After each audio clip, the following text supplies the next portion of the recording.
Hello बच्चों, let's read the question which is not a property of genetic material.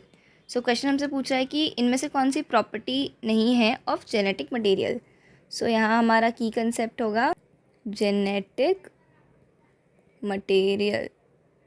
ठीक है, तो genetic material क्या होता है? बेसिकली हम सबके सेल्स में न्यूक्लिक एसिड्स होते हैं जो हमारा जेनेटिक मटेरियल बनाते हैं, जैसे डीएनए। हमारे ह्यूमंस में डीएनए होता है।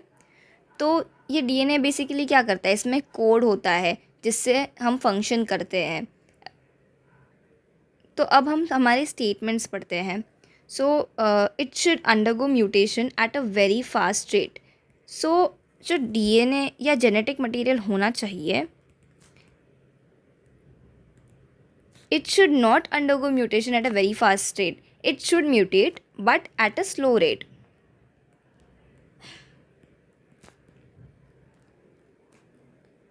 अगर जेनेटिक मटेरियल म्यूटेट नहीं होगा तो वो वेरिएशन नहीं ला पाएगा, वो एनवायरनमेंट के साथ अडेप्ट कैसे होगा? और डार्विन्स थ्योरी कहती है कि सर्वाइवल ऑफ द फिटेस्ट होता है।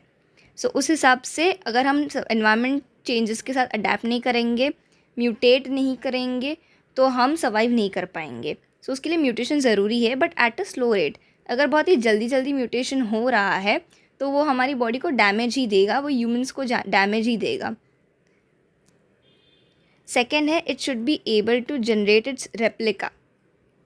सो ये जेनेटिक मटेरियल का एक प्रॉपर्टी होना चाहिए कि वो सेल्फ रेप्लिकेट करना चाहिए। जैसे आपको पता है कि सेल डिवीजन के टाइम पे न्यूक्लिक एसिड दोनों सेल्स में जाता है, तो उसके लिए पहले न्यूक्लिक एसिड मल्टीप्लाई होता है, जेनेटिक मटेरियल हमारा मल्टीप्लाई होता है और उसके बाद वो दोनों में डिवाइड हो जाता है। सो अगर ये जेनेटिक मटेरियल रिप्लिकेट ही नहीं करेगा तो हमारा सेल कैसे ग्रो होगा, हमारी बॉडी कैसे ग्रो होगी, हम रिप्रोड्यूस कैसे करेंगे? सो उसके लिए genetic material should be self replicating.